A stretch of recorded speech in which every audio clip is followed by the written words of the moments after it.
Hello friend, welcome back to my channel পিয়ার গৃহিণী। সবাইকে গুড মর্নিং। আর এই ভিডিওটা অনেক দিন আগের ভিডিও, আজ তোমাদের সাথে শেয়ার করলাম। এই ভিডিওটা তোমাদের সাথে শেয়ার করা হয়নি, তাই ভিডিওটা শেয়ার করলাম। যখন আর্মি দাদা ছিল আমাদের এখানে এসেছিল তখনই এই ভিডিওটা। এখন আর্মি দাদা চলে গেছে। আর দেখো, আমরা গেছিলাম শিল্পী বান্ধবীর বাড়িতে। ওই বাড়িতে ইনভাইট ছিল আমাদের 4 জনের। আর দেখো, বিকালের আমরা সবাই খাওয়া দাওয়া করছি, অনেক মজা করেছি ওখানে। তাই ভাবলাম তোমাদের সাথে একটু শেয়ার করে নিই। ভিডিওটা ক্লিপ তুলে রেখেছিলাম, কিন্তু তোমাদের সাথে শেয়ার করতে এটা ভুলে গেছিলাম, তাই মনে হলো তোমাদের সাথে একটু শেয়ার করি। আর দেখো, পাকা পুচকুটা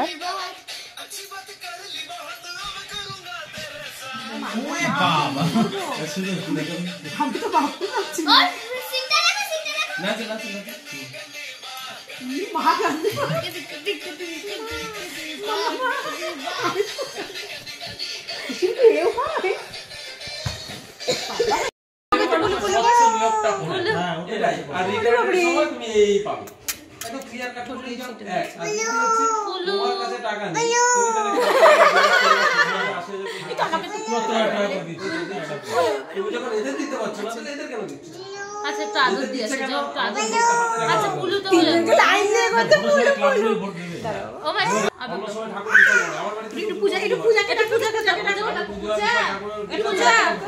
চলে ছোট হয়েছে কোন আওয়াজ করে পূজাকে ডাকো তোমরা বলছি কি রে পাটি 70 টাকা এ পূজা তারপরে ছোট হয় পূজা শোন মায়ের পেছনে দেখি পুরোটাই খেয়েছি এ পূজা পূজা তো টাকা কাটবে পূজাকে ডাকো বড় করতে আমাদের তো কোনো পার্টিও দান করতে না তোরা তো চালা তো নিচে ফিক্স করে দিছিস তোরা ব্যাংক করে দিই পূজা দিতেই হবে তারপরে কিন্তু চলছে তাহলে ভাবো কত খাচ্ছে পূজা পূজা পূজা হাঁটতে শিখেনি মানে হাঁটতে পারছো না মানে ক্যাপলা টাইপের বলে না বলে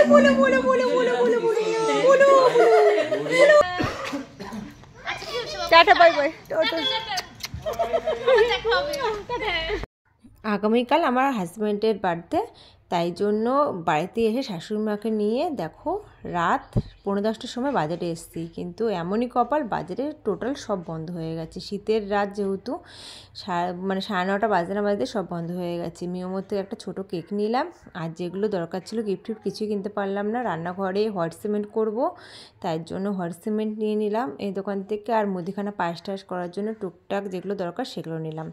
তারপরে বাড়িতে এসে অনেক রাত হয়ে গেছে, বাড়িতে ঢুকতে প্রায় 11:10 হয়ে গেছে। রাত্রে করে খাওয়া দাওয়া করে ওর বাবাকে বাইরে পাঠিয়েছি, বাথরুমে গেছে। বললাম যাও বাথরুমে তুমি করেছে শো, বাথরুমে বাইরে পাঠিয়েছি আর ঘরের থেকে দরজা লক করে দিয়েছি। এই কারণে এই অ্যারেঞ্জমেন্টটা করবো বলে সেরকম কিছুই করতে পারিনি, কেননা দোকান সব বন্ধ হয়ে গেছে। যেগুলো চেয়েছিলাম সেগুলো কিছুই করতে পারিনি। আর একটা ঘরের মধ্যে খুব প্রবলেম হচ্ছে বলে সেরকমভাবে কিছু করতে পারিনি। তারপরে এই সামান্য একটুখানি সারপ্রাইজ দেওয়া, মনে রাখা, এটাই তো অনেক না। এতে কারো বার্থডে থেকে মনেই রাখে না এখনকার দিনে, আর কেউ সামনে পড়লেও উইশ করে না। তারপরে সেই আমার হাজব্যান্ডের জন্য এইটুখানিই করলাম, কেননা আরও বেশি ইচ্ছে ছিল। দেখি সামনের বছর বেঁচে থাকলে, সুস্থ থাকলে অবশ্যই করব। তারপরে এই কেক টেক কাটার পর্ব হলো। তারপরে পরের দিন চলে আসলাম ভিডিওটাতে, কেননা মানে ভিডিওটা খুবই ছোট ছিল, অল্প ক্লিপ নিয়েছিলাম। এই কারণে 2 দিনের ভিডিও একসাথে করছি।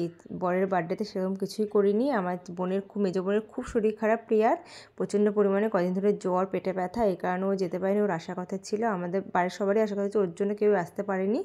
এই কারণে আমরা বিকালে দেখা করতে গেলাম। ওর জন্য ফল, পেশেন্টকে দেখতে গেছি, ফল না নিয়ে গেলে মান সম্মান থাকবে না, যেন ফল নিয়ে গেলাম। আর চপ নিয়ে গেছিলাম। আর ছেলে 2 দিন পরে বার্থডে, যেহেতু ছেলে স্কুলের জন্য চকলেট নিয়ে আসলাম। আর স্কুল থেকে নতুন বই দিয়েছে, ওই দেখা মাত্রই সার, পড়ার কোনো নাম নেই। আর আজকের ভিডিওটা এইটুকুই, পরের দিন দেবো আমার ছেলের বার্থডের ভিডিওটা, কেননা 1 দিন পরেই ছেলের বার্থডে। চলো টাটা।